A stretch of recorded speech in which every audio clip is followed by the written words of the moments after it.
footage before, maybe some of that after. Yeah, it's going right now. So we're live right this second. Yeah, I meant for going forward for like the website stuff. Oh yeah, like have it go live on the website too. Well, not well. Yeah, we can. That'll be integrated, but for I'm gonna hear myself again. For extra content. So like what we could do is put like I could work on putting like a thing together of like this is the week wrap up of but what you didn't see, and then we could do like some behind the scenes stuff like this, or like if Andrea's talking, or Drew and John, and that like banter, like some of that stuff that's like Yeah, the behind problem the is scenes, it's just behind the like scenes. beforehand that's like not recorded because I wouldn't know how to record it without it going out. Like I can go live on this one on last call because only our paid members are seeing it. But So if you go live for like night shift, then everybody sees it. And then people that are just stumbling in are going to be like, what the fuck is this? So something I tested this morning. If you have the link, it regardless of if you're a member or not, if you have the link, you can get on it. It'll pull up for you. Yeah, but we only share the link in Discord. But if anybody else shares the link with somebody else, Yeah, but that's the same with like Netflix or Amazon Prime or anything. Like yeah. you're just kind of going on the on good faith. Oh, and then we have to pick a Manscaped winner. Yeah, what do we have a Manscaped contest?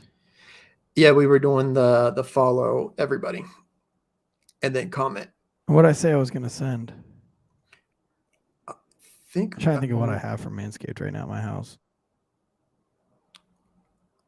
Because we did the are you a savage for eating fries and oh yeah, did anybody Frosties? say anything for that? We had 25 responses on it. Hell yeah. I'll probably, instead of just mailing it, because honestly, like, I could probably buy a Manscaped thing and have it shipped to them for the same amount as if I put, well, no, I guess because then I can use my stamps.com account. I was going to say, because we were using stamps. Forgot that. Forgot I had stamps.com. Yeah, just, I don't care. However you want to do it. I'll pull. When we're done, I'll put them into a random number generator, and then I'll get one pulled. Yeah. Wait, yeah, let me know what you want to do there. Give me just a minute to pull something up here. I'm trying to go through my brain.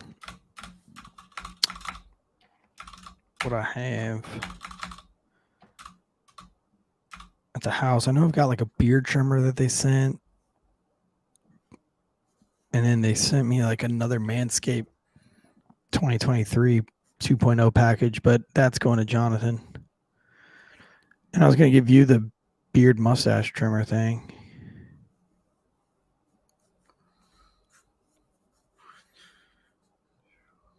Or I could just send that one out because they'll probably send me another package. And they sent Manscaped's awesome, man. They send us all sorts of shit all throughout the year. They sent me a Valentine's Day package, which I'm going to give to Jonathan.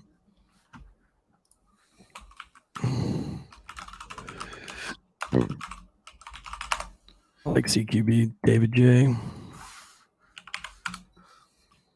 And then the website,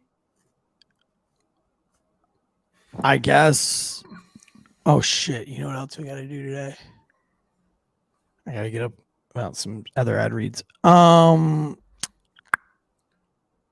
the, yes, I spent the day yesterday kind of doing like the roadmap of how things are gonna. I want things to break out, like the umbrella. I was just thinking of like, just let me know. Like if you need a blog or if you need a video just to put like in a place so that you have one up, I can go ahead and do one.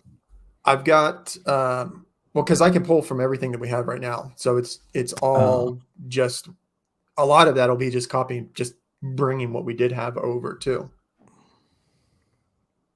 Let's see if I can. While I'm in here right now, let me see if I can make you like an admin.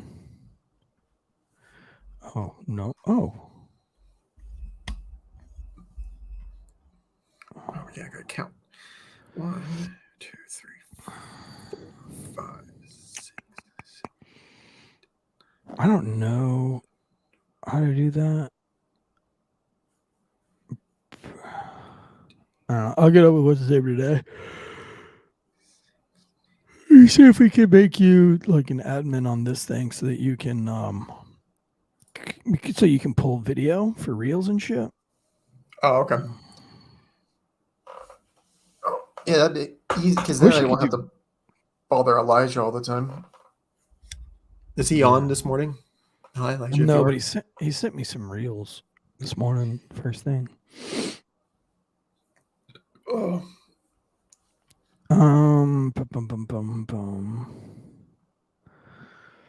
Tabs are all over the place this morning. Bone Colton in the memes in the Discord. This show is boring, boss. Again, this is a Zoom conference. What did he say? He's got a picture of Baby Yoda. The quote caption is, "This is a boring show," and the bottom of it says, "Again, this is a Zoom conference."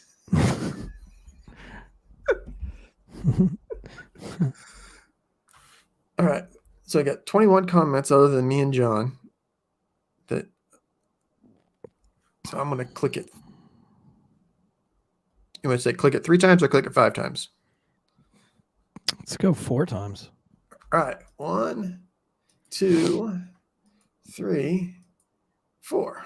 All right, 1, 2, 3, 4, 5, 6, 7, 8, 9, 10.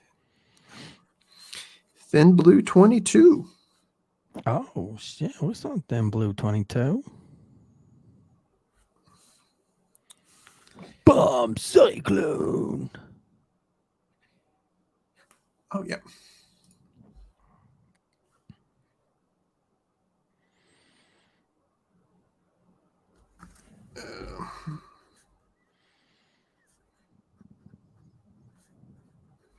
Thin Blue 22. All right. So I put a big star right here so I know to message you after the show.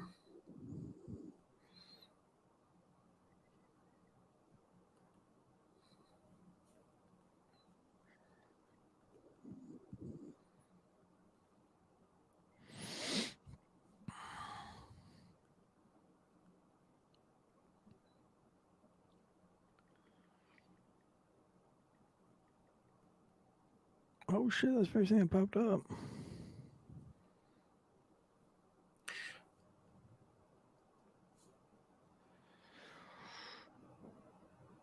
All right, so reply to that. That's that.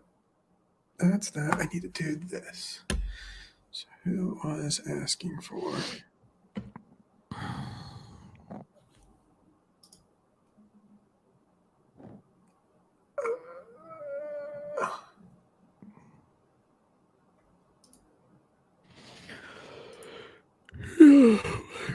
Gosh, I gotta wake up. What the fuck? Ah! Oh, they hung more sand panels up in my room.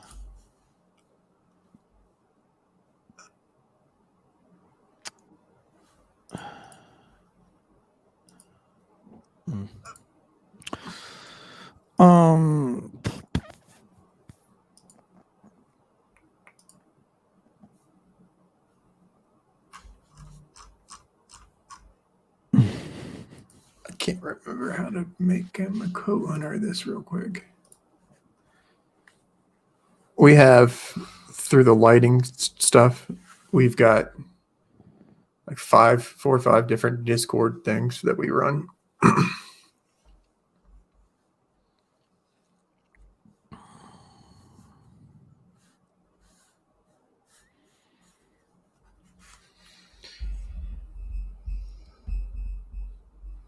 Oh, so David said we can start the safety brief if we want for his class. Oh. So good morning. Thank you for attending. Make sure that you go to the back and make sure you're on the sign-in roster. Yeah. It's a very important. That's the most important thing out of anything that you're going to learn today. Put your name on the sign-in roster. Please download all live ammunition, pepper spray, tools, anything that can poke me, stick me, hurt me in any way, shape, or form. Please download them into your lockers. If you've been drinking this morning, Please excuse yourself from the class now. No questions will be asked. Just hit the door. Make sure you get a pen, something to write with, because all good first responders have something to write with. Yo, can I borrow a pen?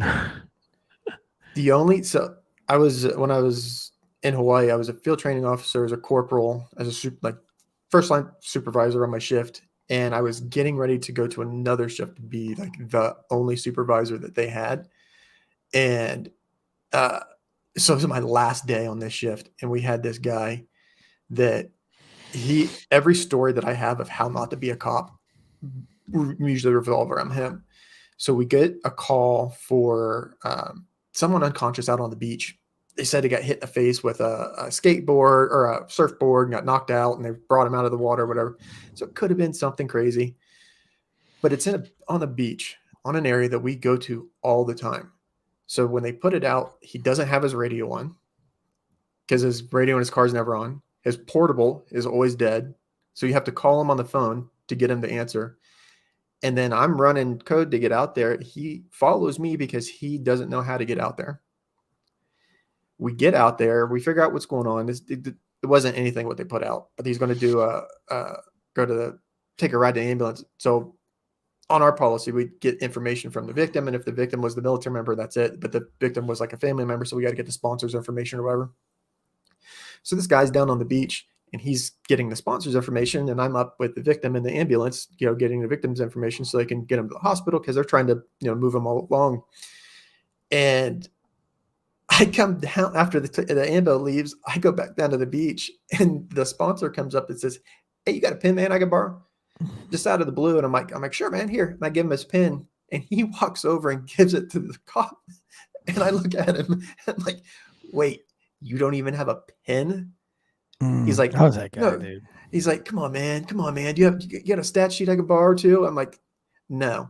Get this guy's information. When you're done, get back with me at the station. I'll give you the victim's information, and then when you're done, get with me because I got a disciplinary. See, dude, like I took like 25 fucking calls a day, like literally call to call, and oftentimes I would miss lunch. Yep. And I just run call to fucking call to fucking call to fucking call, and so like I might have left one pen at the jail on a call, or oftentimes it's, hey man, can you write all this stuff down on this pad for me and then get back up with me? And then they hand me the notepad back, and I walk over to how you like look at somebody else's notepad, and then next thing I know, I've got no pens, like I always had no pens, but I always showed up to work. I started the day with pens. At 12-hour shift, dude. Fat chance I'm keeping both pens for, there's dudes that have like those golden pens and all the fucking fancy gifty pens that they keep in their pockets. That I'm just not about that life. But I had me pens, and then I had U pens, and then U pens I had those little that box with the government ones, those little black ones that with the clicker shit that never worked. Yeah, I carried. I had a box of pens in my locker, and every morning I showed up. If I didn't have 2 pens in my jacket already, I would just grab 2 more pens out of my little fucking box, throw them in there. But yeah, I mean, there was a lot of times, and I used to hate when people would be like, "Where's your fucking pens?" I was like, "I don't know, dude. It's because I'm fucking doing work all day, and keeping up with pens isn't the most important part of my job. So get fucked. Give me a pen or go fuck yourself." We went to I used to get super grumpy. I used to get super grumpy when somebody would give me shit like that. I'd be like, dude, the amount of work I fucking do, the amount of work I do, and you're worried about a goddamn pen? Shut the fuck up and give me a pen. If you ask for a pen, I wouldn't ask, where's your fucking pen? I just give you a fucking pen. Like, how about you just trust the fact that I'm out here doing the Lord's work, and I fucking maybe I dropped a pin chasing a motherfucker. I used to get violently mad. Now, if it was show up to class, if you show up to class without a pen, like I might say some shit. I'm like, you knew we had class today, dude. You didn't bring a pen. Now, I did blow up because we had this one officer, Johan, fucking goody two shoes, dude. I couldn't stand him. And they asked us to do some pencils for a quiz. I didn't have a pencil. So I was like, yo, anybody got an extra pencil? And he was like, where's your pencil? And I was like, because I've ever carried a pencil to work. I've never once in my entire life, not in 20 years, have I ever showed up to work with a pencil for any reason, ever. unless there was like something that said I needed a pencil. But no job that I've had in the last 20 years requires me to have a pencil, unless it's land navigation. Did you ever do like accident reconstruction stuff? No. I think in that class we had it because we were doing, because you got to do like math and drag factors and all kinds of for me, it was like my brain soaked that shit up because it loves that kind of shit. Yeah. For that, I think you have to have it but you're like that. It's a specific, it's like, yeah, you're going to need that little clicker thing to know your distance. You're going to need your camera thing to take the pictures. You're going to need you're going to need other, like that, a pencil for that is almost like another, but like regular patrol. But yeah, this guy, he was a consistent issue.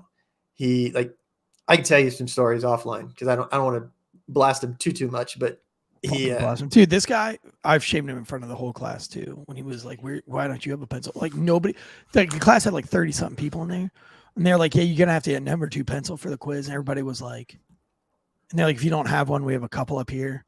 But by the time like everybody got up there was like no pencils. So I was like, yo, you got an extra pencil in that little bag of yours over there? Because, his guy's a goody two shoes. So he shows up with his fucking backpack full of shoes. He's like, I've got a pencil. What? You have a pencil? And he knows that I hated him. And we hated each other. Dude, matter of fact, when I made Officer of the Year, he was the only one that was like legit butthurt. And was like legit like walking around being like, yeah, like we all know it was a joke. Like we all know that the supervisor was like, some of us actually take that seriously. I was like, dude, you're so ate up with jealousy right now. Relax. Yeah, he from my understanding, he called up, so he transferred to another place, and then he called off work, and then got into an accident was drunk driving. Got into an accident, fled the scene, and got to a small chase with the same people that he called off work from. So it's like calling off work, and then he got arrested by his same shift. But since he's found Jesus, he's turned his life. He's completely turned his life around. He doesn't do anything with law enforcement anymore. But he's completely he goes back and he shits on himself. Good. So. Like that's why I don't want to completely shit on him, but back then, God, he like when you're calling for backup and he didn't have his radio because he's just dicking around, he doesn't have his radio on or his battery's always off. He was a constant liability. Just shouldn't have been a cop, right? But the people that did work. Like when I was a supervisor, because you know the people that work on your shift, and you know the people that will proactively take calls, or like if you've had like 6 calls for the day already, and something comes out like, hey, I'm going to jump on this call for Eric so he can have a breather kind of deal. You've got those type of workers, and you've got the people that are call takers. They'll wait for the call to be taken, and they'll go do the report, but they're not proactive. Right. And then there was him. He wouldn't because he was just a piece of shit back then. Super nice guy, but piece of shit cop. Yeah, I know a bunch of those too. Yeah, luckily I didn't really work with a lot of them. Yeah, he was the only one. I had a bunch, like everybody else I worked with is, for the most part, throughout my career, I had amazing people I worked with. Yeah, I shared so I found a video yesterday on 9/11, and it has, on one side of it has like the upper left-hand corner has like news. And then in the bottom left-hand corner has a rolling timeline of events.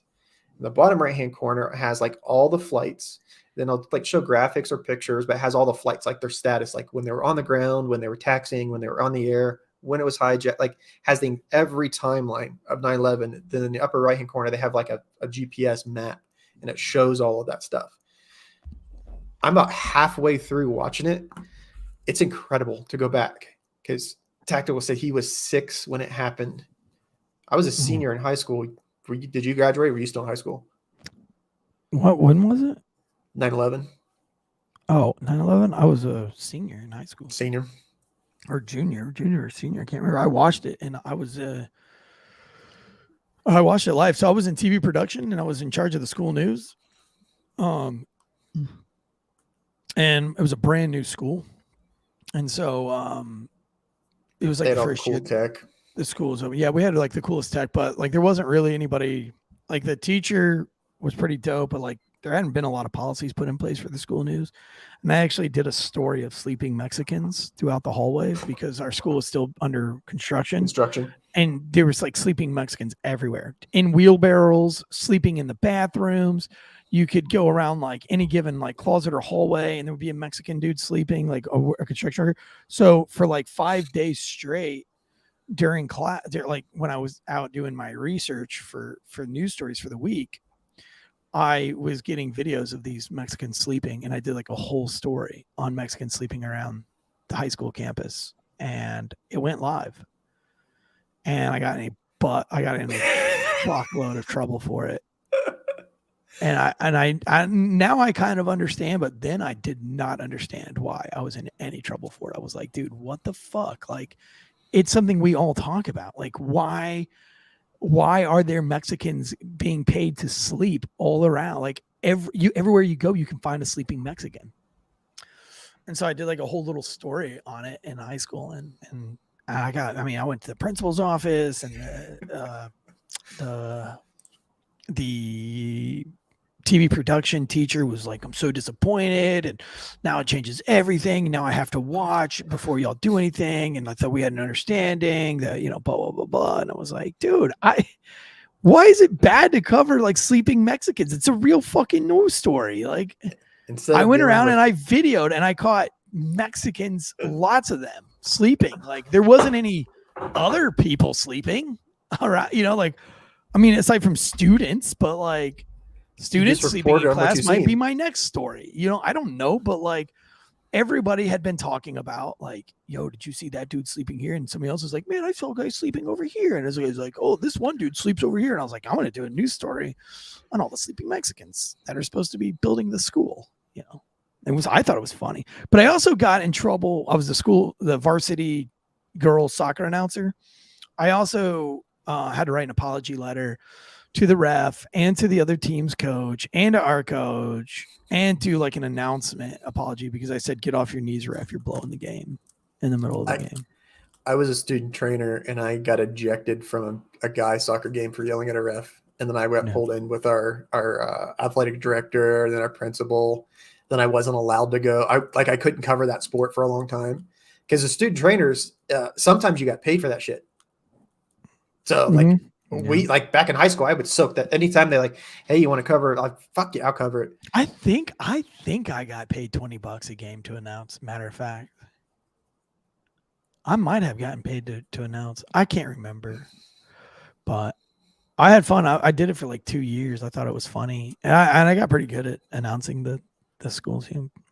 Bones Goldfleece often says he was in 8th grade when the Iraq was invaded. Fuck, I can't believe that was so many. Dude, I can't believe you were in fucking 8th grade, dude. Like, I was already graduated when we invaded. I know. I joined the military. Like, when did we invade Iraq? 2002? I graduated in ground forces went in like May or April of 2003. Okay, yeah, I joined the military in 2003. I had depped in 2002. I got in because I was listening to the invasion of Fallujah and was like, dude, I'm a piece of shit. Like, I should probably go. I signed up. I had almost really long hair. Like, because you could 7th grade. You could dip in when you were 17. Your parents. The cool dude was in 1st grade. Yeah. When 9/11 happened. We got a bunch of babies watching. Dude. I was getting ready for the school news, kind of like what we're doing right now. I was getting ready for the school news, and I brought the TV around, and I needed one more story to finish the school news. And I literally turned the TV on and saw the building smoking, and then was like, what the hell's going on here? And then I saw the headline that like plane slams into the World Trade Center, and I had been to the World Trade Center before. So I was like, no way. That's crazy. And as I said, that's crazy. I saw the second on that video live. I saw the second plane smash in. And then I remember just losing it and being like, Mr. Allen, we're under attack. Like, I think that's what I said. Like, we're under attack. Like, we didn't even know we were under attack yet. I was like, oh my God. I know we got a bunch of news stories and stuff prepped, but given that it is the 20 years Do you want to open with a little bit of this back and forth? What? Of the That, 9/11 shit? Yeah, as like, No, it's not 9/11. well, it's not 9/11, but it's I think yesterday was the anniversary of the invasion. Oh, Not yesterday, like 2 days ago. I don't really want to talk about it because we lost that war. You know what I mean? Okay. Like that's a Debbie Downer for me. That's like reliving a Super Bowl that you lost. It's like, let's not talk about that one. Damn, Salamander was a sophomore in college. What an old bird. I'd have had a crush on you, dude. When I was a junior and senior in high school, like I only crushed on college chicks. Like that was the thing. If you were like in college, I was like, oh yeah, let me get to know. When I was a freshman in high school, I dated a senior in high school. Sick. She cheated on me, but yeah, I only dated girls. We were supposed to go see Saving Private Ryan, and she didn't show up to pick me up at the house. But I still wanted to go. My buddy Matt was like, well, I'll go with you. And I was like, fine. I was like, I can't believe she ditched me. I can't, she didn't even call me to let me know. And we get to the movie theater and she's there with another dude. His name was Brandon Fairbanks. Motherfucker. And he was remember the very beginning of Private Ryan when they're like that funeral scene and he's there with his family and he's got his kid, like the granddaughter. My cousin had a huge crush on his granddaughters. Oh, sick. I'm like, yeah, it's weird seeing because they're only in the movie around like in the cemetery in Arlington. It's the only time that they're in the movie. But yeah, he had a big crush on them back then. All right, here we go. We're gonna go live, baby. Get your game face on. Here we go.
The growing calls across the nation to defund the police. To end policing as we know it. Off the charts violence in New York City. 11 people shot in just 8 hours on Sunday. This is about the police officers who every single day put on that uniform and they run towards danger when we run away from it. Guns up, giddy up, baby. Welcome to Failure to Stop Podcast Channel, the #1 show where police meet society and culture. I'm joined, as always, today on this Last Call Wednesday with my boy Dingo, baby. It's a Dingo, ain't ya, baby? Josh from Dead Leg Media. This is the segment called Last Call on the Failure Stop channel. We do 4 shows a week on the Failure Stop channel. If you're stumbling in here for your first time ever, we do true crime on Tuesdays.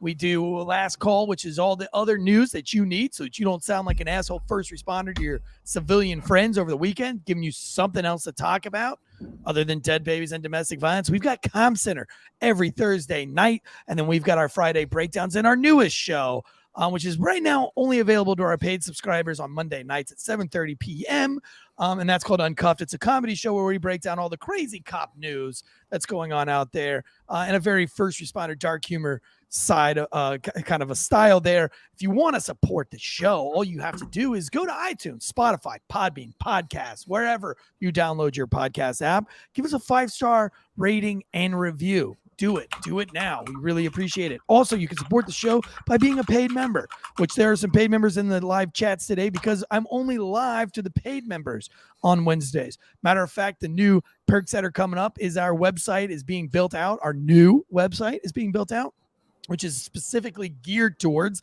our paid members. We have such a growing amount of paid members that we need another perk for them. And so what we're going to do is we'll have our website. You can log into our website and you can get stuff that we're talking about, private monologues, video monologues of things going on during the week, other updates in the news, law enforcement community, as well as a couple of blogs here and there, and more upcoming things that we've got going on.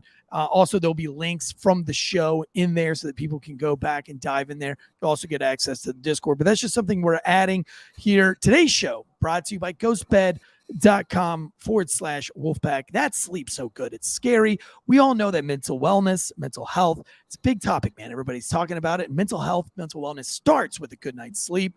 And if you're going to get a good night's sleep, might as well do it on a bed that's supported by people. It's built by people who support law enforcement. GhostBed is a huge, huge supporter for law enforcement and veterans. Matter of fact, they offer our fans up to 40% off. 35% off like site-wide of everything, but 40% off on ghost beds, mattresses, all sorts of stuff. You can get bundling opportunities. They got deals out the wazoo, but they bumped our promo up from 35% to 40%. Beds made in the good old USA. So if you want to support somebody that supports law enforcement and do yourself a favor by getting a good night's rest, get you a ghost bed, baby. We love ghost bed. We're super appreciative that they've been with us since the beginning. Since the beginning, they've been with us. 0% down, 0% financing. That's if you've got firefighter credit. One more thing before we jump into today's news, the meetup on the 12th, on Wednesday the 12th. We got people flying in from all over the place. You guys, that week leading up to the 12th, please go ahead and send us some more messages so that we're ready for you. We've got shuttles going back and forth to the airport, getting people to the hotel. But that meetup is going to be Wednesday night at Instill Distilling Company, just outside of Raleigh, North Carolina, from 5 to 8, and then from 8 to 10 down the road at the studio, where we will have a live Q&A session with all of our fans. We'll all be up on stage. Deadleg Media will be there. Myself, Andrea Uplate, Drew Breezy from Florida, Jonathan from, was he from like South Dakota, something like that? I can't even remember. He's from everywhere. From one of those Dakotas. He's coming out from way out north. And then we might even have another major special guest that I think is going to be there, and I'll announce that soon too. So lots of stuff going on in the Failure to Stop community. This is a podcast community for first responders, helping fill their days up 5 days a week now. While they're in their patrol cars, they don't have to listen to mainstream media. They don't have to listen to mainstream radio. So again, thank you guys all so much for our valued listeners, our paid members, and I'll address you guys in the chats as we go along. But we've got a lot of news to get through today, a lot of stuff to talk about in the news, and so that you can maybe find a girlfriend. Maybe you're out there right now and you don't have a girlfriend. You're wondering, why don't I have a girlfriend? It's probably because the shit you talk about is weird and stupid. Nobody else wants to hear about it. And so I make it easy, baby. Big Bird of Cookie Monster style. I bring you some shit that'll get you a girlfriend. Maybe you're married and you just ain't getting laid. You haven't got laid in a while. Okay. That's because you're probably talking about shit that girls don't want to fuck you after they hear you talk about it. When you go home and you talk about domestic violence and you talk about dead babies and all the things that you've seen and the heroic things that you've seen, because you want people to kind of feel sorry for you while you're feeling sorry for yourself. Nobody wants to have sex with that. Maybe they want to give you a hug. You want to say, like, man, doing the Lord's work out there. That's it. But nobody's like, dude, I want to get down on that D right now. No. And that's why this show is so important. You got to stay well-rounded. You gotta have hobbies. You got to have something else. Speaking of hobbies and something else, Outbound Beef Jerky. This is a guy I used to work with back in the Raleigh PD. I was on special assignment with him. He was a downtown cop. We got put on special. Matter of fact, one of the most iconic photos that I have of being a police officer was taken with him. Awesome picture. He left law enforcement to start a beef jerky company. It's called Outbound Beef Jerky. It slays. It's killing it. It's crushing. And I love it. And that's because the dude never, and the reason why the guy was so cool was, to me, and why we got along on this project, which, by the way, I detailed this project because it was a fucking train wreck. It was an abortion. The title of that chapter in my book is called Thirsty Lieutenants. But he and I got along good. We both had hobbies. He was an avid hunter, an avid outdoorsman, a fisherman, and he followed his dreams and his passion. Now he owns a very awesome beef jerky company called Outbound Beef Jerky sent us a whole box of this stuff. My kids are just loving it. My kids love beef jerky, and they're inspired by this guy. They're inspired by this guy's leap of faith to start his own business. We're always in that. We're always supportive of it. So I'm not advertising for Outbound Beef Jerky, but I mean, if you were to go give this dude who's got a brand new beef jerky company, which by the way, the packages, the graphics, the website, all of it looks dope. And it's like $7.20 a bag. And the bag has got a lot of jerky in it. It's not like those bags that are like full of air that you get at the gas station. These have got that good beef jerky, dude. But my point here is that when you start doing things outside the job, when you have something that's not focused on shooting and jujitsu and combatives, I take it back. Jiu-jitsu is pretty fucking cool. That's a family thing. But a lot of you guys are like super hyper focused on the combat aspect of being a cop, that your family life sucks, man. Your kids suck. Kids don't know anything. Like nobody wants to hang out with a kid who's running and gunning at 10 years old. Now it's cool if they can do that. That's great. But you got to you got to be well-rounded. You got to have hobbies outside the job. That'll get you laid.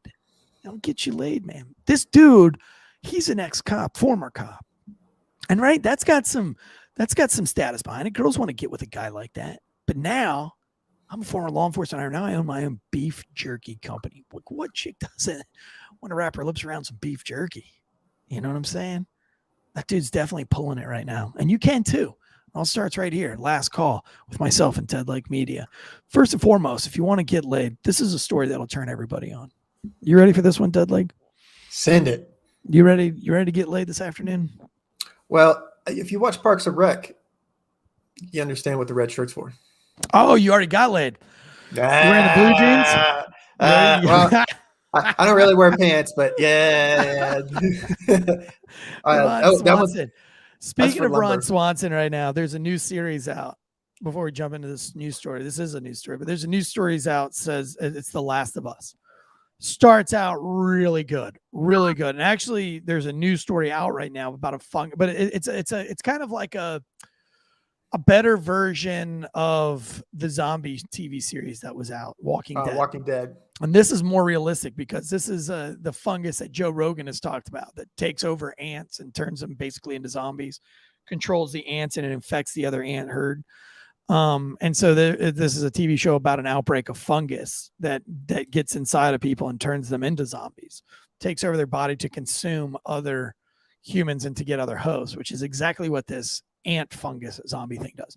But now the CDC today has actually put out a warning about a dangerous, extremely dangerous fungus that's growing. It's not really, only 7 people have, like, it's only up to like the death rate by like 7 people or something like that. So it's not extreme news, but it is scary because of the TV show. But anyway, Ron Swanson plays one of the roles in there. And is there any TV series out there that doesn't have excessively gay scenes in it anymore? Is that just a thing now? It's like every TV show just has to have super gayness in it. I think that when they're doing the scripts and they're starting their writing and their bullet points of this is the stuff we have to have in there, it's probably like number 2, number 1 or 2. It's got to be. And the only reason I ask is because every single TV series, every single one of them has super gay scenes in it now. All of them. Yeah, because Last of Us is actually based off of a video game. Was there gays in the video game? Ron Swanson, super gay. I didn't play the video. I didn't play that one because I'm not like. That's okay. I'm not opposed. I'm not opposed to him being married to a gay dude in there. I'm just wondering if it's got to be like if it's a thing on the check sheet. Like you have to have this for the video. There's got to be a gay relationship. Does it add to the script? Does it add to the? Does it take away from what you're focusing on? Or no, but they make a whole episode backstory of this whole gay wedding, gay marriage that pretty much ends in the same episode. So it's like why like. Yeah, I don't know. I felt like they throw it in there because they had to check the block. They were like, dude, we can be creative, but in order to be funded, we've got to have a gay scene. Let's just knock it out in the second episode and just make this whole thing about being gay. We'll get that gay check sheet out of the way. So I'm guessing episode 3 is going to have just a bunch of multiracial people in it. So you can check that block. Yeah. Maybe a transitioning somebody, Well, they got to find a hospital to do the surgery for him after the pandemic hits. Yeah. It'd be tough to get that transition on in the middle of a pandemic. But anyway, it's a good series. I'm not going to stop watching it, of course. I'm going to be honest with you. I'm going to be straight up to our listeners. I've never lied to you guys. Never lied to you ever in my whole life. But watching two dudes kiss does not get me hard. Call me what you will, dude. I cannot get a boner with two dudes kissing. I'm not homophobic because I can get a boner with two chicks kissing. But the thing is it's okay. That's for you. If there are people that does get a boner, more power to you. Yeah. But I just, I want to throw it out there because I feel like when I'm watching these shows, it's forced. It's forced upon me, and then I'm not hard anymore. And honestly, it's like that's why I watch Game of Thrones, because it made me hard and made me want to stay hard. Even the incest scenes. I don't know. Maybe I'm a sick fuck. I don't know. Game of Thrones. But you know what does get me hard? Not Ron Swanson making out with another dude. But if I was going to make out with a dude, I'd probably pick Ron Swanson. It's not a bad choice. He'd probably tickle your lip with his little mustache. Yeah, make it interesting. I think it would be just so weird that it wouldn't be weird. So I guess if I had to do a makeout scene, if I was an actor, if I got a job in Hollywood and they were like, yo, you got to do a gay scene. You got to make out with Jean-Claude Van Damme. I'm out. Not doing it. Can't make out with him. Jonah Hill. Absolutely not. Not making out with Jonah Hill. Ron Swanson. Oh, Ron? Sure. He's enough of a man. Right? Yeah, he's enough of a man that he carries that extra manliness for you. Yeah. Look, you still got your man core. Then it balances out. You both can be men, just burly man. But the funny thing is, in that TV show, like he's a prepper, and he's a prepper, and he's like seen as this like conspiracy theorist prepper with a "Don't Tread on Me" flag, and then he's like secretly gay. So like that was HBO's hit on conservatives. You know what I mean? Like that's them being like, you guys are all gay. You guys are all gay. And we're going to show you how gay you are in this TV show, which I thought was a very funny slam. Like, good for them. They've got a sense of humor. They don't like Republican conservatives, and they don't like that they're not gay. So they made a very gay conservative conspiracy theorist, doomsday prepper, who they make fun of the entire episode for being a conspiracy theorist, and they lump in schizophrenic to it too, which is what they try to make all conservatives these days: schizophrenic conspiracy theorists, crazy people. Well, if you're schizophrenic and you're a conspiracy theorist, which one are you first? That's the bigger question. Are you schizophrenic first, or are you conspiracy first? Because if you're schizophrenic, then it explains the conspiracy. Mm-hmm. But if you're conspiracy, then it explains why you went crazy because you read the news. Yeah. Actually, speaking of conspiracy, there's a really interesting one about Kobe Bryant right now that I'm going to start researching. Kobe Bryant was trying to release a brand about like plant-based medicines, and the pharmaceuticals didn't like that. I don't know. I'm going to dig into it. I don't know. I've heard tales of it, and so I'm going to look into it. But this is not a conspiracy theory. This really happened. Now, Amanda Bynes, Ask Ashley, that's me. She was an old Nickelodeon star, and I had a huge crush on her. Eurotrip. Remember Eurotrip? She was in. Amanda Bynes was in Eurotrip. Was it not her? No. Look that up. Well, I did, but I don't think it was her. But Amanda Bynes went off the rails, completely off the rails. And this week, according to TMZ, Amanda Bynes is placed on psychiatric hold after roaming the streets naked. She's got a terrible jailhouse tattoo on her face and a disgusting nose ring, like one of the ones that you would see in a bull's nose. I never think that's attractive, by the way. No. There's some pretty girls out there with nose piercings. That's not one of them. The fucking loopty thing that goes out of your nostrils, it does not, it's not attractive to me. To me, that is not attractive. I think it's just, it takes away from what you got going on. I don't mind a little nose ring piece. I just don't like the ones right dead center of the nose. That's just me. You do you.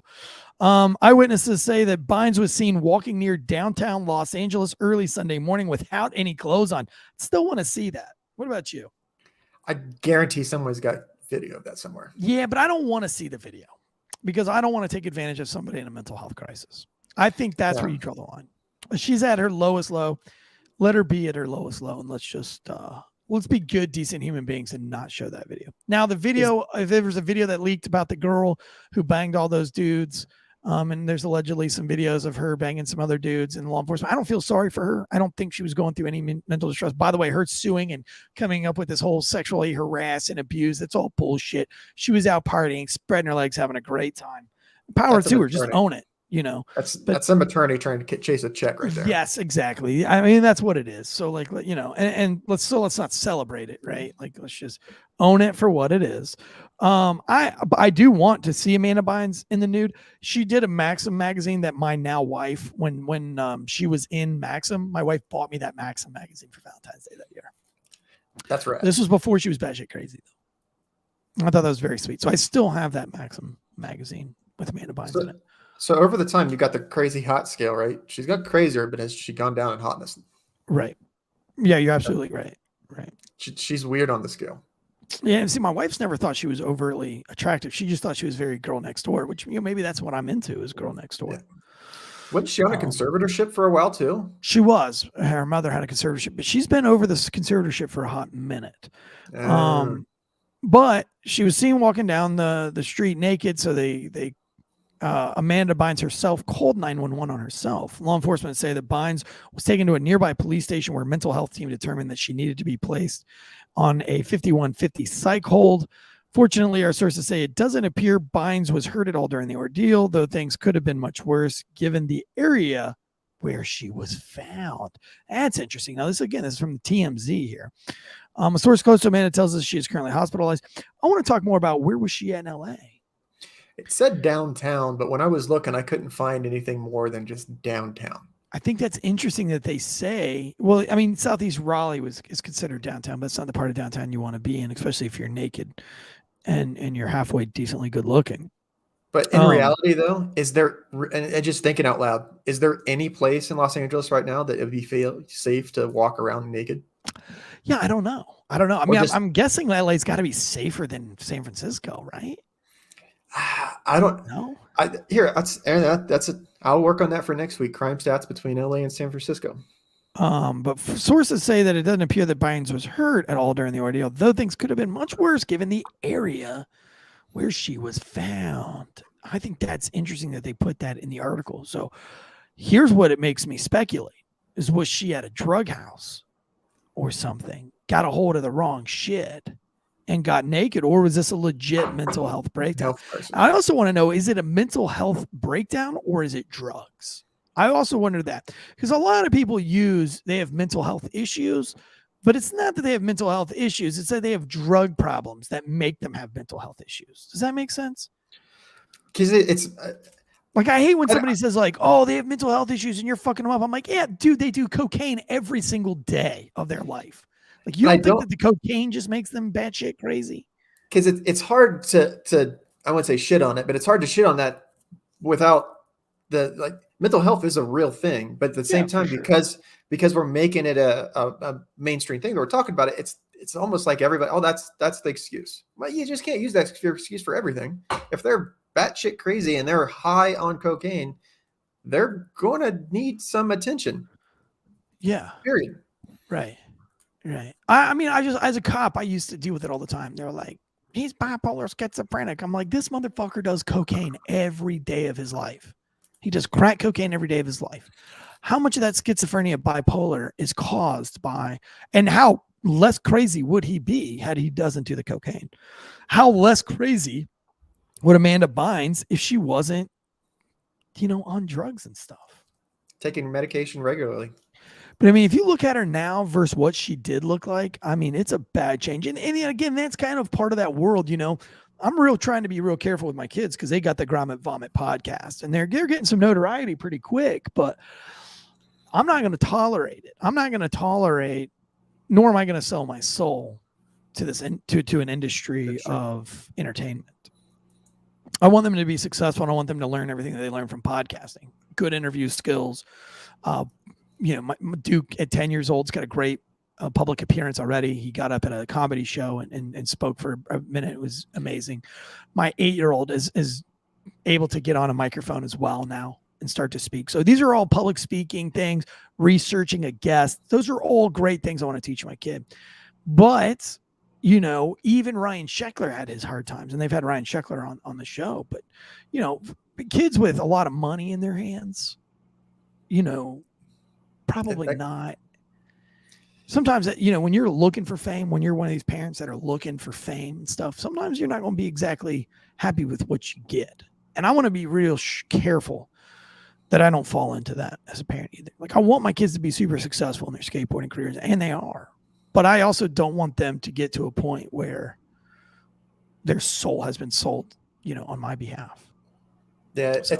it's a fine balancing line, but they're killing it though. But, you know, because you look at Corey Feldman, you look at Amanda Bynes, look at Britney Spears, look at, you know, so many of them, so many of those young Disney stars that are just ruined, wrecked, have terrible lives. And I think that starts with the parents, honestly. And how many of the child stars have taken their own lives over the years too? Yeah. I mean, it's just, yeah, it's just sad. It is sad. It is sad. But, you know,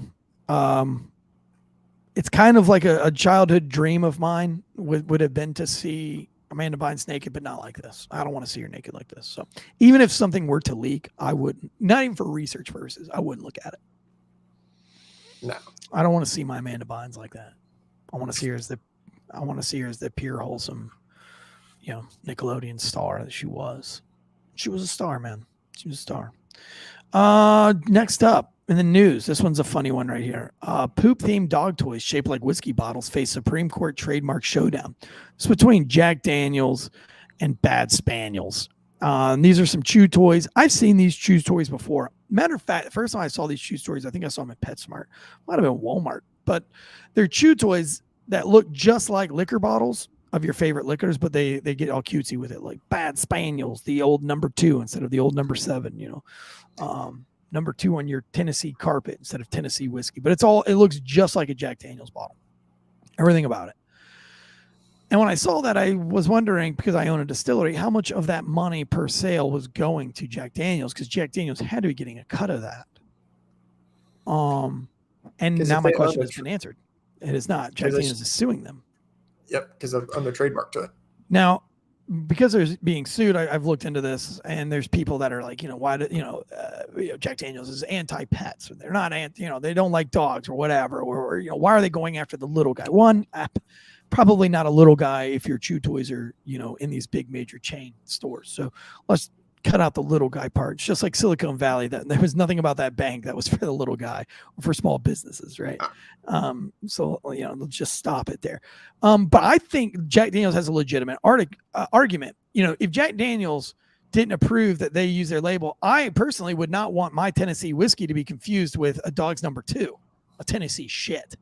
When you see a chew toy subliminally that's all about dogs taking a number 2, you don't want people to be that's not really great for your brand. It's a brand association, because it's not that association. It's not that they're suing them because it's the dog thing. It's just that brand association. Because when you think Jack Daniels, you think Jack Daniels. You gotta know, because you know, I bet you Jack Daniels came out real quick with a cease and desist, and this company decided to say, no, we have a First Amendment right to make fun of you, and you do. But come on, man. Some people work really, really, really hard to create a brand. Jack Daniels didn't steal from another brand, or at least that's not public knowledge that they did. You know, they built their own. Jack Daniels built their legacy, and it's huge, you know, and you're capitalizing on their hard work. I don't know. I think it's a scumbag thing to do. You know, get away with it. Try it. Listen, I've mocked Marlboro Reds for our pedophile things, but if we ever got a cease and desist, I would just cease and desist. Personally, like if you took failure to stop and you made a mockery of it or did something funny, I don't know that I would. See, I might send a cease and desist. Probably just wouldn't care enough. I'd probably just do it better than you. Depends on if it's funny or not. But you know, for somebody like Jack Daniels, it's a huge brand. I kind of side with Jack Daniels on this one. I'm going to take the sides of Jack Daniels.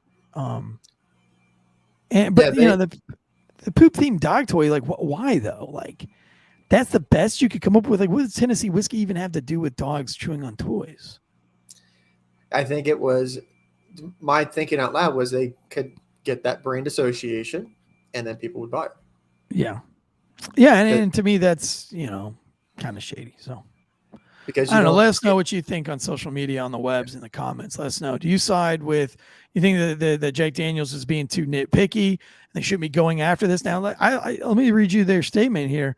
It says the toy in question has label on its neck saying old number 2 in reference to the old number 7 label on Jack Daniels bottle. It also says old number 2 on your Tennessee carpet, which is referencing the dog taking a shit on your carpet. On the body, in reference to the old number 7 Sour Mash Whiskey, main label featured on the whiskey bottles. Whiskey maker describing the offending product as poop-themed dog toys counters that there is a likelihood of confusion, meaning their product violates trademark. Jack Daniels loves dogs. This is from Jack Daniels. And appreciates a good joke as much as anyone, but Jack Daniels likes its customers even more and doesn't want them confused or associating its fine whiskey with dog poop. The company's lawyer, Lisa Blatt, wrote in court papers. I think that's fair, man. I think that's fair. I think that's fair because at the end of the day, it's lawyers in a pissing contest with other lawyers.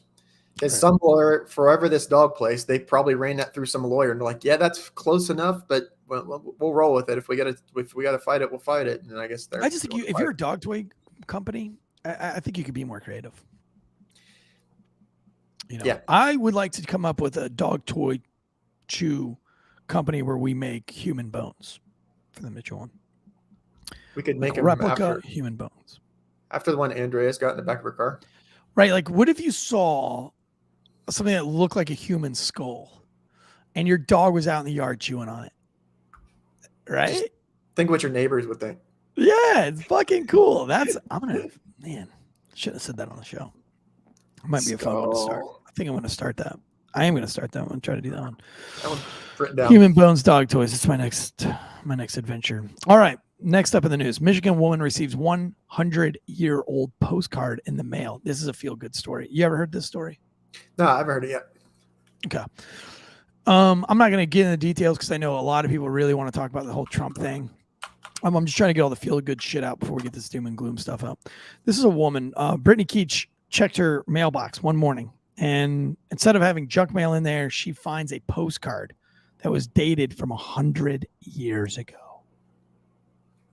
Comes to find out that this woman, she's got this mail. It's asks about this guy's pants. It's a letter. It says, "Dear cousins," the letter starts. "We are quite well, but mother has awful lame knees, and it's awful cold here." The note ends with, "Don't forget to write us," followed by a question as to whether Roy ever got his pants fixed, or has Roy got his pants fixed yet? The letter is signed by Flossie Burgess. So this woman, she gets on the interwebs and she's like, "Yo, I've got this mail to my house. It's 100 years old. We're not part of this. We don't know the person on the postcard. Can somebody help us? Or does anybody have any insight on who lived in this house, 100 years ago or at this address, this property?" And so the internet did what the internet does and put the blast out everywhere. And a librarian who likes to do genealogy reports on the side, helps people with their genealogy reports. She sees this on social media. She starts digging into it, and she finds that Flossie is actually short for Florence, and she finds the people that were actually lived in the house, and they have now gotten this postcard back to the original family and solving the mystery. And it's just a really cool story. And I just thought that was neat. Now, when they asked the USPS, how did they delay a postcard by 100 years? And couldn't find out they were gutting and cleaning out an old post office to build a new one.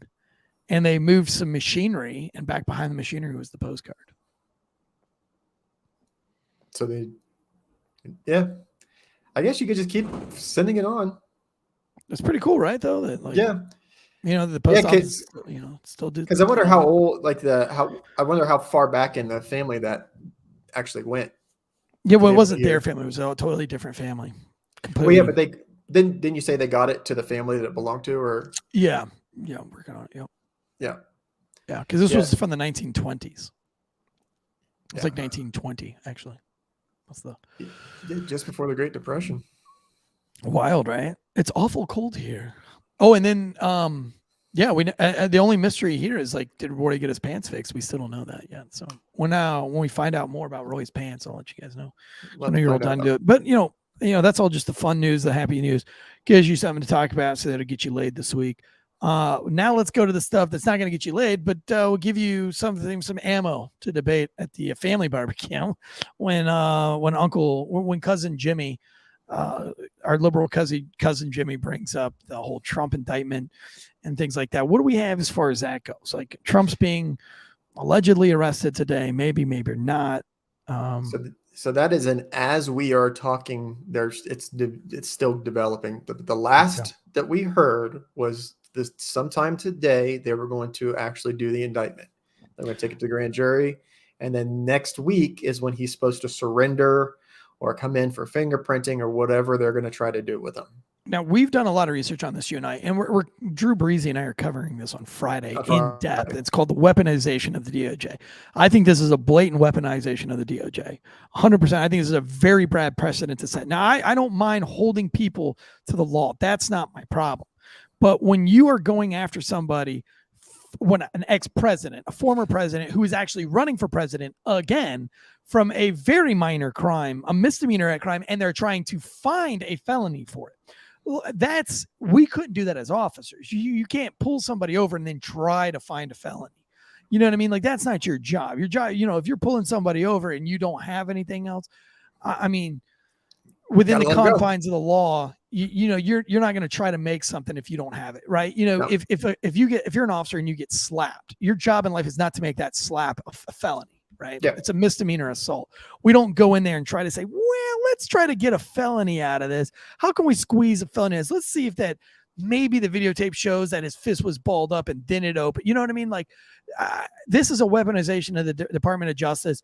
And when you're going after a former president for maybe the misuse of $130,000, maybe you should first check to make sure that you don't have funds that are in the millions of dollars, which you can't tell me right now that the Bushes, that the Clintons, that the Obamas, that everybody else didn't take millions of dollars. I mean, we have Hunter Biden in this whole China thing, taking millions of dollars from China, millions of dollars from Ukraine. We've got funds going everywhere. Is this really the road you want to take? Because I feel like if you do it once, then every president, next thing you know, we're a third world country.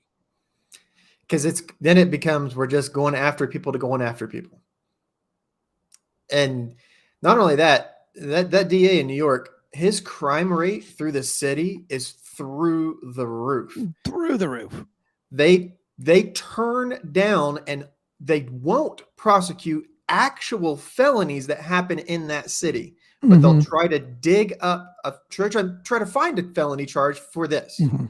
Right. And that's what I have a huge problem with. And like the fact that they even openly say this on mainstream media, that they are actively seeking and trying to find where this became a felony, to me is disgusting. We should not be trying to make something that's a misdemeanor a felony.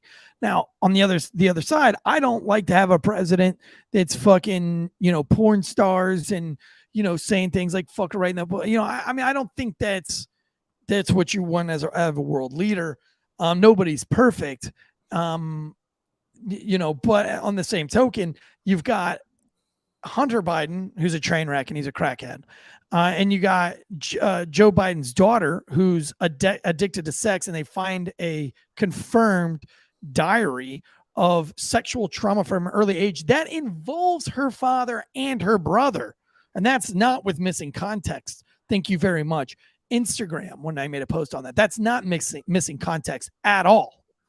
Matter of fact, the whole story is even fucking worse than all of that. When you start diving into how they illegally raided, the weaponized DOJ raided Project Veritas for a diary, for a misplaced diary that she left while she was in sex rehab, which the news doesn't like to bring up, and she's a politician herself, and she's in sex rehab. And she checked out of sex rehab early and left her diary, which was then sold to a media outlet, which happens every single day in this country.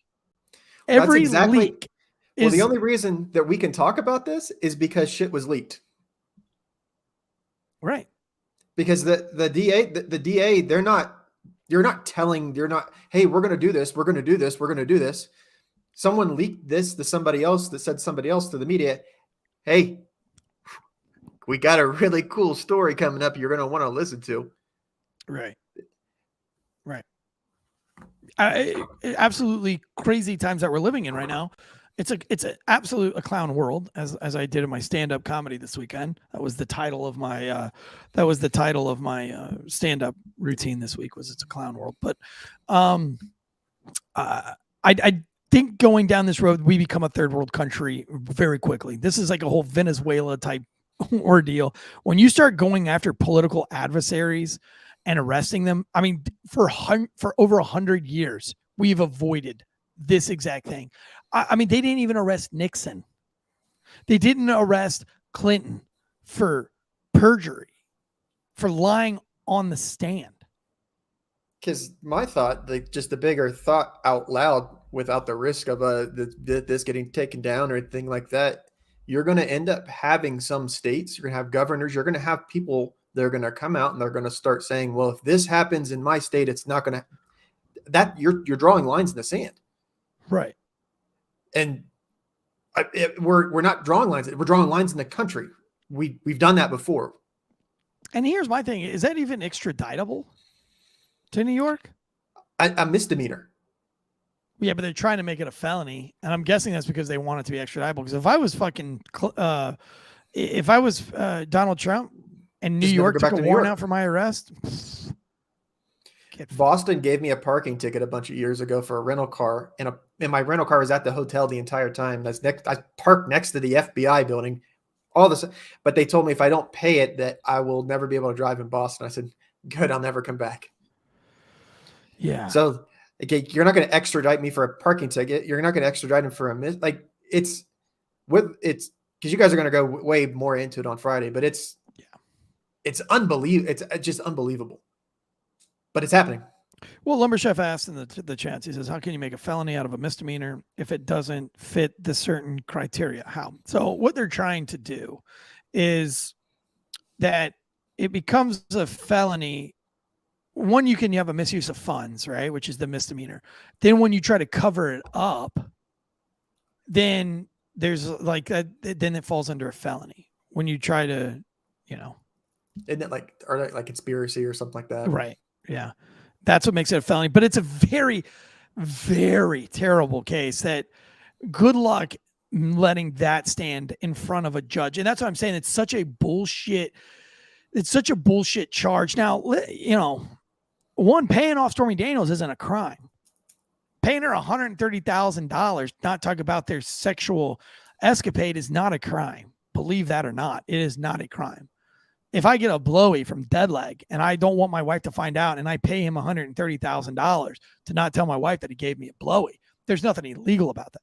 Now, if I pay him $130,000 out of a GoFundMe account that was to raise money for my kid's trip to Woodward, to the training facility in Woodward, that would be a misuse of funds.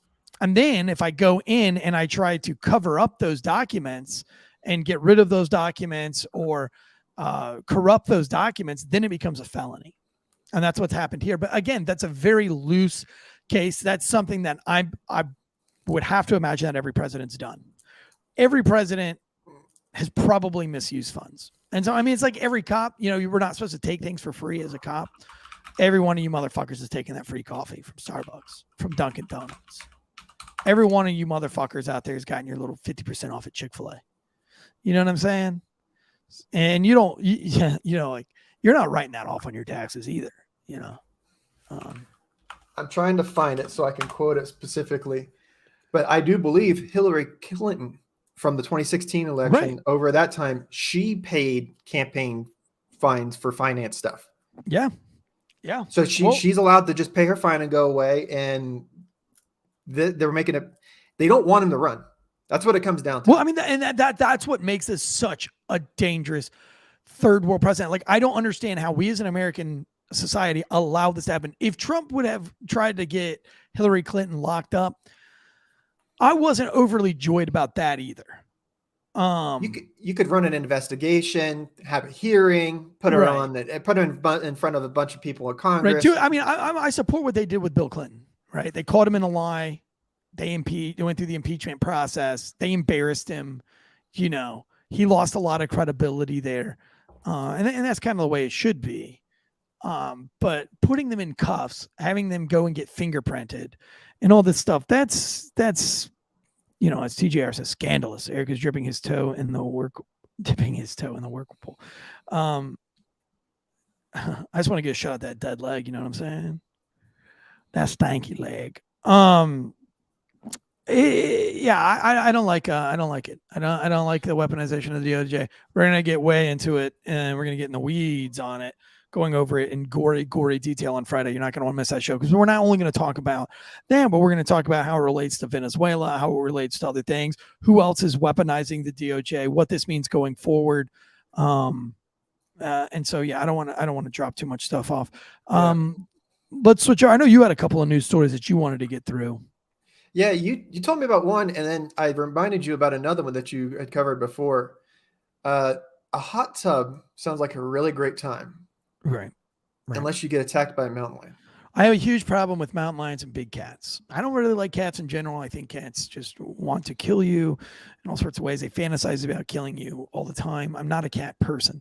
Definitely not a big cat person. Matter of fact, we went to the zoo with my family a couple of weeks ago for my wife's birthday. That's what she wanted to do. She wanted to take the family to the zoo. So we went to the zoo.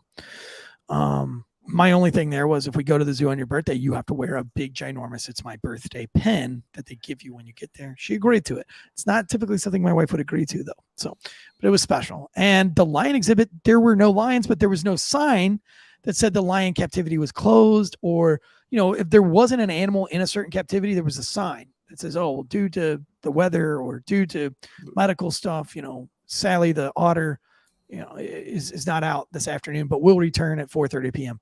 There's no sign on the fucking lion exhibit, and there was no lions. So they were there. You just couldn't see them. And that's what I didn't like. And I had anxiety. I wanted the kids to stay close to me. I was like, yo, like nobody's venturing off. We're all staying together as if I'm going to protect them from a lion. I'm telling you right now, a lion comes, I'm throwing the kids to the lion and I'm running. You got to do what you got to do. Got to do what you got to do. I can have more kids, but there can't be more me's. So, yes, this gentleman was on vacation in Colorado, sitting in his hot tub when a wild mountain lion came up from behind him, bit him in the head, and tried to drag him out of the hot tub. Now, I have a mountain house. I have a cabin in the mountains, 25 acres. Beautiful. And the acreage is uncleared. So it's very rainforesty thick in the mountains. Yeah, it's beautiful. It's awesome. I love it. And I have been naked in my hot tub out there several times. And I've always thought about that. What if a bear comes up behind me? I'm constantly my gun is with me even when I'm in the hot tub because I think about shit like this. Yeah, because a couple of years ago, there was a guy here in Fort Collins, just like 15 minutes east of west where I'm at, fought off a baby or a cub, but still fought off a 50-pound mountain lion attacked him while he was running. Yeah, that was in 2019. We covered that when I was working for Drinking Bros at the time. And, I was all in on that. Like, dude, this guy's a badass. But then I saw the cat. But, I mean, 50 pounds is still a big cat. Well, the thing is where we live at, like for that particular story, that's residential. Like there's people that live up there. That's a big touristy spot. But we're here in Fort Collins. Like we had that. We've had several bears have showed up on, like they got pictures of the big bears on campus. My wife gets the alerts and stuff. Yeah, the wildlife is crazy out here. But yeah, in a hot tub, wild mountain lion, seen him being cooked and thought, man, that's a nice meal, nice and warm. Yeah. Yeah, right. It's like a boiled stew. Good for him, dude. Good for him. 50 years ago, researchers discovered a leak in the Earth's oceans. This is another article for science nerds out there.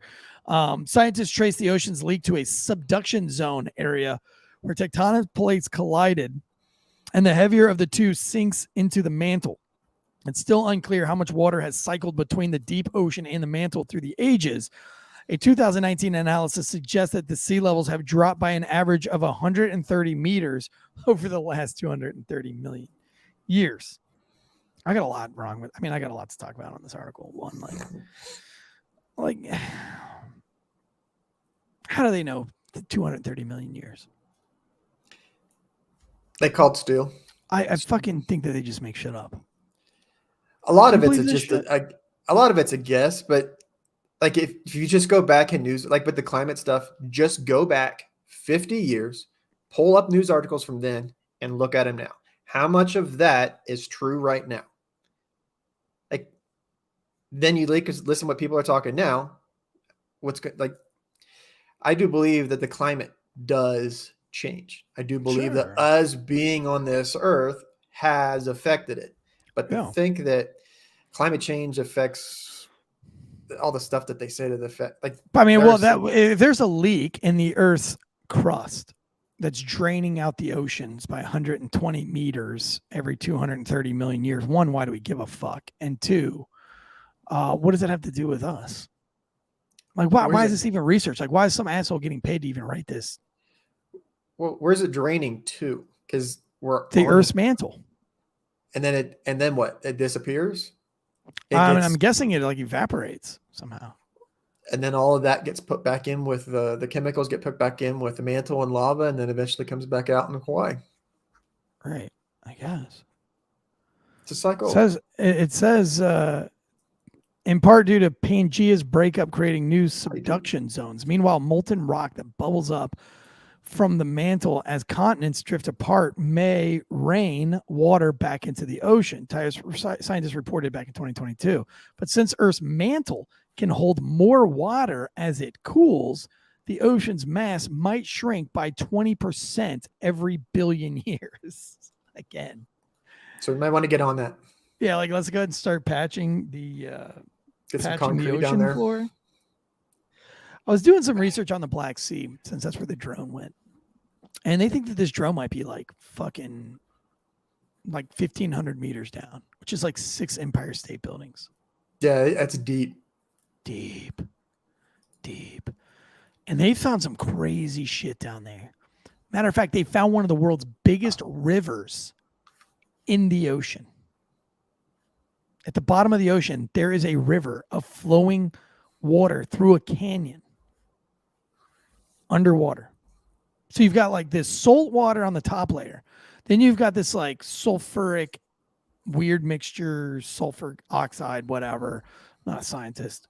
Later underneath that. And then they found a freshwater layer going through like a Grand Canyon looking ravine at the bottom of the ocean. So That's it's incredible. a river. And they say it might be one of the biggest rivers in the world. I don't know what scares me more, thinking about what could be in space or thinking about what could be in the ocean, because the Oh, ocean, 100% what's at the bottom of the ocean. we live here. Like the outer space stuff is outer space, but we're physically Like here. they say only like 5% of the ocean has been like explored or something like that. Because it's just so deep. We don't have that. We just I think it was physically like can't get down there. 0.05%.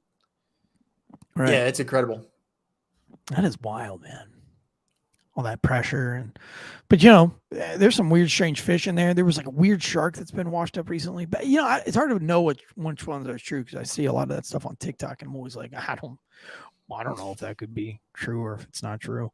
Yeah, I don't know. What else you got? You got anything else? Well, I got two more. That one will be like a fun end story, but one's the I don't want to just crap on them because I hate seeing people get in like bad situations, but you can't help but kind of laugh about this. San Francisco or LA reporter for CNN traveled to San Francisco to report on, and I quote, voter discontent because of the rampant street crime. They parked their car, went inside to talk with the other people. Yes. While they were inside, they have security hired to watch their cars, to watch their rental cars, watch everything. In less than 4 seconds, we had security to watch our rental car and crew, and thieves did this in under 4 seconds. This is ridiculous. Yeah, we covered this on Monday. Yeah, Yeah. Jay Durrell and myself covered this on Monday. Something similar to this in San Francisco. San Francisco's got like one of the highest property. No, I think it has the highest property crime rate. Yep. The United States. Seattle, I think, is number 2. But why is property crime so bad in San Francisco? Why? Property crime is one of those things that you can get a hold of. Like, that's pretty easy. That's a presence patrol issue. But if you got so here's my thought. If I catch you robbing something at 8 o'clock, but you'll be out on the street again before I'm done with my report. Right. So then I get done with no bail. Without a bond. Then at 10 o'clock, I'll come pick you up again for doing the same thing. And then we'll go do the same. But that's what I'm saying is, like, if you have the highest crime rate in the country, all you have to do is say, okay, you're going to get a bond, and we're going to create a new courthouse. I mean, we like our child protective services and everything was such a fucking chaos here in the city of Raleigh that they built a new courthouse and took the old courthouse and made it all the stuff that relates to, you know, foster care and divorce court, and, you know, they created a whole nother courthouse for it essentially. So it's like, how about we just take another building, and, you know, if you commit property crime, we've got a whole court system that's totally geared towards you fucking losers. Yeah, because you just keep them. If they're in jail, they're not going to be robbing you. I mean, this isn't rocket science. Yeah. Like that's what I'm saying. It's like, this is a fucking easy scenario. Like, I don't understand why San Francisco can't get this right. I can tell you why they like gun violence might be a little bit more tricky, right, to handle in Chicago because, you know, you have gangs. Yep. And so how do you convince gangs not to do gang member shit? Which, by the way, one of the biggest gang takedowns, which I'm going to talk about on Friday, so I'm not going to waste your time with it here today, but big giant gang takedown in New York in the last week. And they've arrested lots of gang members. Pretty cool. Bosco says, my theory is they'll let this go crazy and then come down hard on the socialist and communist policies on our citizens. So my thought, I've been rewatching the show The Wire. It's a great show, by the way, if you've never seen it before. The big overarching thing with that was the politicians were letting crime things go what they were doing in the areas, and they were buying up the property when the property values went low. And then they would turn around and tell the police, hey, we need to clean up this area. So then all the property values will go right back up. So you could buy it low, sell it high. Yeah. I got a breaking news alert on my phone, and I thought it said something about Donald. No, yeah, Newsmax is back on DirecTV. So not as crazy breaking, but yeah, I've got all my alerts and my computer and everything else. If something happens, we'll know about it for the Wolfpack. But I mean, we're gonna have to rewatch this. I mean, obviously that's the big news this week is the whole Donald Trump thing. Donald Trump. You know, then the poop themed chew toy between Jack Daniels and Bad Spaniels. You know, that's huge news. But as far as our call out for the week, who wins our Manscaped?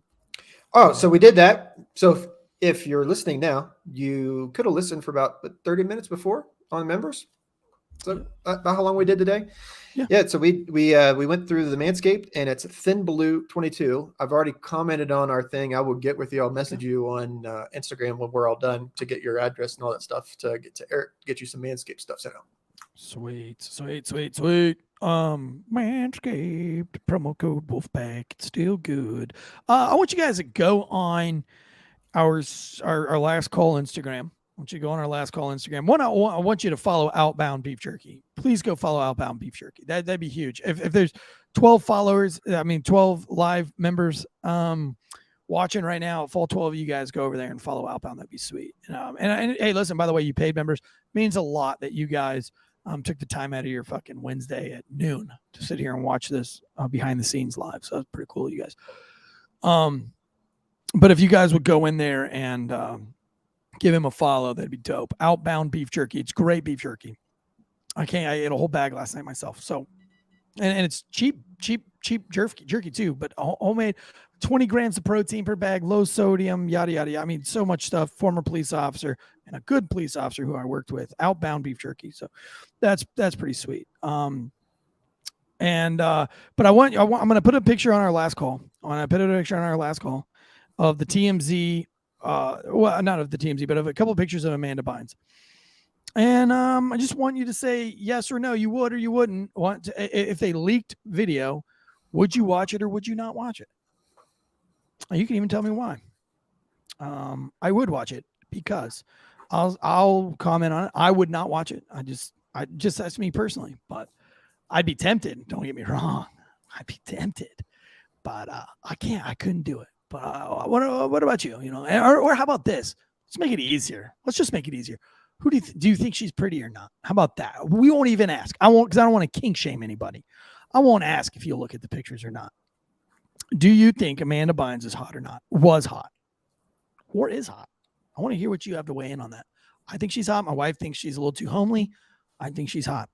Was hot. I don't not too thrilled with what she looks like now, but that's the drugs. I think she's got potential. So I want to hear from you ladies out there too, like Faulkner. I want to know, think she's pretty or not? She does look bad now, but did you think she was ever pretty? Like when she did Maxim magazine. So we'll put up some pictures of the Maxim magazine and now. Let us know what you guys think. For myself and Deadleg Media, this has been another last call of the day. We got Com Center coming out Thursday night, 7:30. Outbound beef jerky. Sick fucking jerky. Love it. So good. One more and I'm out of here podcast. Boys will be here. If you want to hear me break down some really sad stories, you can go listen to On Being a Police Officer.